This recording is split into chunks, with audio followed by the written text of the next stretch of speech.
A little more than a week after he announced he's running for election again, former President Donald Trump is once again trying to defend himself after hosting a Holocaust denier at Mar-a-Lago for dinner. Nick Fuentes has been identified by the Anti-Defamation League as a white supremacist who has called for the military to be sent into black neighborhoods, and he's also demanded that Jews leave the country. In a post last night on Truth Social, Trump once again claimed he didn't know who Fuentes was, but that he was brought to the dinner by rapper Kanye West, who has also had a history of making anti-Semitic remarks. Trump also wrote, quote, so I help a seriously troubled man who just happens to be black, Kanye West, who had been decimated in his business and virtually everything else, and who had always been good to me, by allowing his request for a meeting at Mar-a-Lago alone so that I can give him very much needed advice. He shows up with 3 people, 2 of which I didn't know, the other a political person who I haven't seen in years. I told him, don't run for office, a total waste of time, can't win. And then the rest you can read there on screen. Joining me now, CNN political analyst and White House correspondent for the Griot, April Ryan, and CNN political commentator and Republican strategist Alice Stewart. April, let me start with you first. I believe that was the 4th attempt by Trump to say, don't blame me. But not once has he said that he was sickened to be in the presence of a Holocaust denier, which is what any normal human being would say.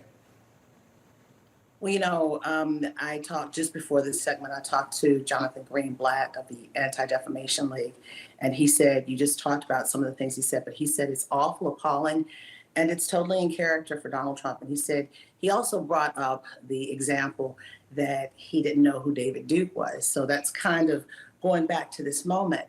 But, and then he also, Greenblatt also talked about Kanye West and the fact that he's also exhibiting racist behavior with White Lives Matter and his talk about slavery, and then also his misguided mindset, if you will, on what happened to George Floyd.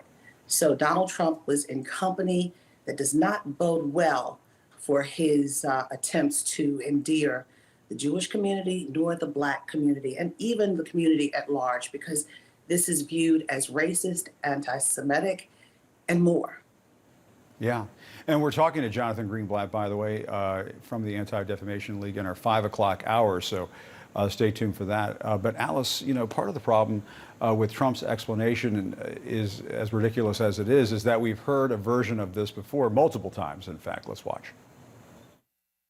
Well, just so you understand, I don't know anything about David Duke, okay? I don't know anything about what you're even talking about with white supremacy. You also had people that were very fine people on both sides. What do you want to call them? Give me a name. Give me a white name. supremacists and white like me to condemn? White supremacists and right Proud Boys, stand back and stand by. Alice, what did you think when you heard about this? And why are we not seeing you know, a stampede of Republican leaders coming forward to absolutely denounce this and say Donald Trump is no longer a member of this party? We just aren't seeing anything like that. Why not? I expect to see more of that. We had Arkansas Governor Asa Hutchinson on State of the Union this morning. He talked about this. He said when you meet with people, you empower them, and it's wrong to have people like this in your presence, in your home, basically. And to be quite honest, Jim, you're known by the friends you keep. And if a friend of yours brings an anti-Semite, a racist to your home, it says just as much about you as it does about them. And the fact that Donald Trump allowed this person down to Mar-a-Lago says an awful lot about him. When you bring someone to the table, you give them a voice in the conversation. And now this anti-Semite Holocaust denier has a big platform and a voice for his hatred, and that's wrong. Here's the political implication of this, Jim. You know how this works. Anyone who's seriously looking at being the Republican candidate in 2024, you're up in Ohio, you're up in Iowa, you're in New Hampshire, you're in South Carolina. You're having dinners with pastors and farmers at the Machine Shed in Des Moines, Iowa, not with racists and anti-Semites in a country club down in Florida. So this, I think, will have tremendous political implications for him as we move forward, because there are other options out there to think about. In April, President Biden on Nantucket this weekend was asked about this. And, you know, you and I both know, April, covering the White House, sometimes the president hears a question, doesn't want to answer, doesn't need to answer it. But President Biden made this comment. Let's watch. Mr. President, what do you think of Donald Trump having dinner with the White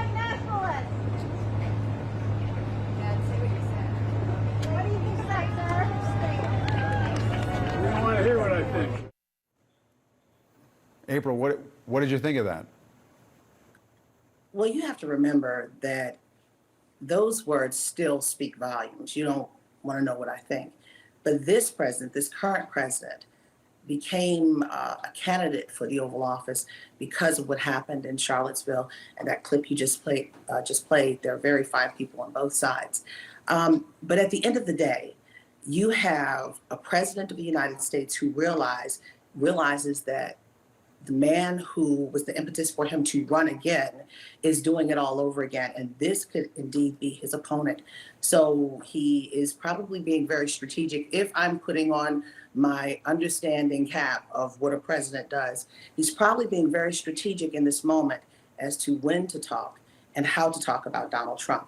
But also, one thing that we are forgetting in this conversation, I wonder what Jared Kushner, his son-in-law, is saying about this moment. That is one person I want to hear from as well in this moment. Yeah, absolutely. And Alice, let's move on to something else besides you know who. Twitter's new owner, Elon Musk, said on Friday, and this kind of goes to what you were talking about a few moments ago, that he would support Florida Governor Ron DeSantis if he were to run for president in 2024. He made the comment as part of a lengthy thread about why he had decided to give Trump his Twitter account back. He's obviously a billionaire who now owns this platform. But what impact do you think that has, that Elon Musk is, and you're hearing this from other folks in the Republican Party.